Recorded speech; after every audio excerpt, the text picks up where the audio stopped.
Greetings, everyone. It's story time. And first, I want to say something about the painting. People keep asking, so I often put his name up. His name is Rabbit Strickland. He's an Ojibwe artist, very talented. Please Google him and go to his website. This is a painting that he painted in my apartment many, many years ago. And it's the story of Rabbit Boy and Deer Woman, who are two mythological beings in the Ojibwe pantheon. So Rabbit Strickland.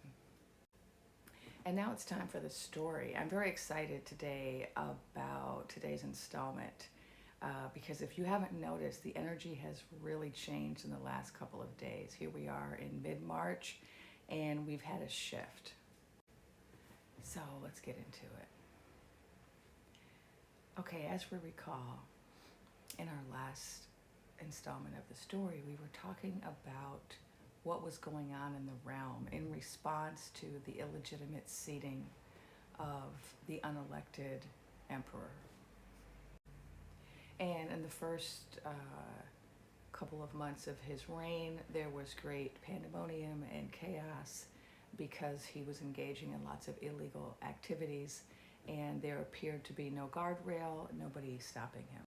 And so although there were supposedly duly elected blue hat leaders, none of the blue hat leaders were challenging him or challenging his legitimacy. And although there was lots of evidence to prove that certain shenanigans had occurred with certain sky eyes owned by Starboy, and that these sky eyes had been used to finagle the numbers, nobody spoke out, nobody tried to do anything about that. And this was because something had seriously shifted after the 20th of the first month of the year, and the power had moved away from the leaders, and the power now resided entirely among the people. And so the people began to engage in all types of activities. Some people were dancing and singing in the streets. Other people were writing letters and making phone calls.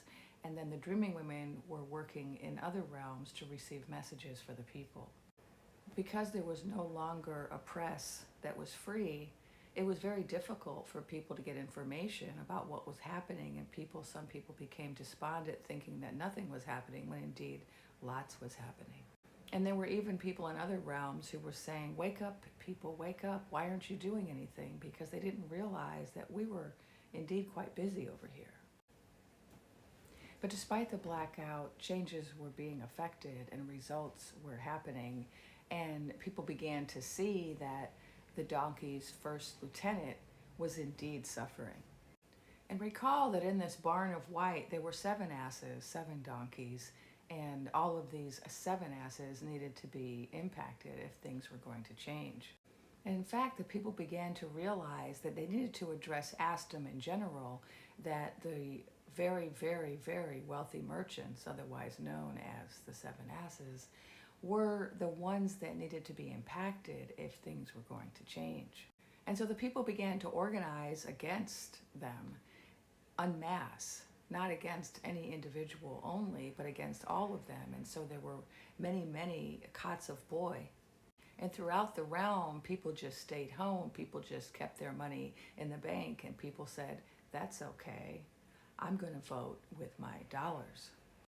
Since the ticket I put in for the joust was never counted, I will put my ticket in this way." And changes were seen, for there was one very large merchant that had a large red circle for a symbol, and they began to suffer mightily. And then there was another large merchant who sold funny-looking cars, and they too began to suffer. And then the people moved on and began to target the bozo merchant, knowing that he too needed to suffer. And at the same time, the people were dancing and singing in the streets day after day after day. And they kept begging their blue hat leaders to do something, do anything. And finally, in this week, one of the blue hat leaders stood up and said no to the big budget. And while there were a couple of blue hat leaders here and there speaking out, most of them just went along with the okey doke throwing their hands up in the air, saying, "There's nothing we can do."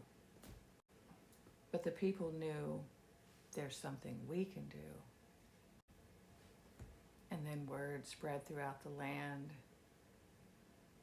that the lieutenant donkey was crying in the barn of white, for he was about to lose everything as a result of the decisions that he had made. And the dreaming women reminded people that this is all part of the FAFO. This is all part of the Great Awakening, that certain people needed to wake up, and for some, the waking up would be easy, and for others, not so much. And while people were celebrating this, the dreaming women said, "Pay attention, people. Something is happening energetically. We are winning, yes, but we are not just winning in the physical world, we are winning in the energetic world as well."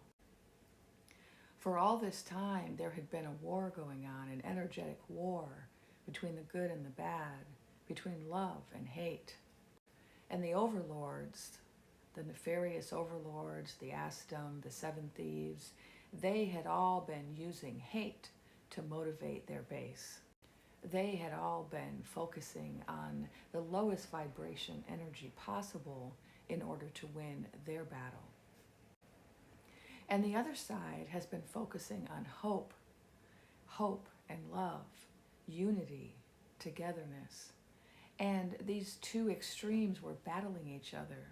The one extreme of the overlords focusing on hate, and the other extreme of the dreaming women and all of the people who followed the dreams of the dreaming women focusing on hope and unity and love. And what began to happen over time, it became very clear in the second week of March, was that the light was winning. People were no longer settling into that energy of hate. There were fewer and fewer people in that vibration of hate. And as time went on and the Seven Thieves realized, oh, we can't use hate anymore, it's not working, they switched to fear. And they tried then to create as much fear as they could in the hopes that that low vibration would allow them to win. But they couldn't win because the other side was focused on love, and they had gone from hope to unity to love, the highest vibration of all. And so the energy began to shift ever so slightly towards the light.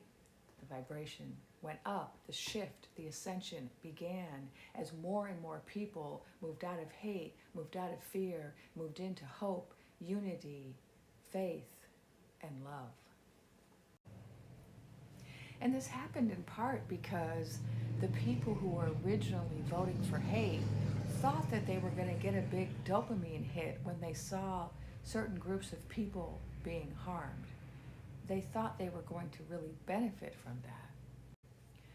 But then what they got instead was a lot of realizations about the fact that they were the ones being harmed. It wasn't those bad people over there, it was all the people, including them. And as a result, they moved from hate to fear. And although that may not seem like such a great thing, it's an improvement. And so if you think about it as an energy along a line, the extreme people who were in the hate zone are now in the fear zone, and that means they are marching towards the light. They are elevating from hate to fear, and their next feeling may be closer to something like neutrality. And on the other side of that, they're going to move towards things like togetherness and unity and hope. And at the same time, there are people that were neutral who are now moving towards the light, who are moving towards unity, togetherness. And there are people who were, apathetic, who just didn't feel like they had a vested interest in anything. And they are now beginning to wake up and get on board with the unity and the togetherness. And so all that we're seeing about the uncertainty of our access to basic resources, food, infrastructure, institutions, well, it's unsettling. It's actually helping people who were lodged in hate to move away from hate and to move towards the higher vibrations.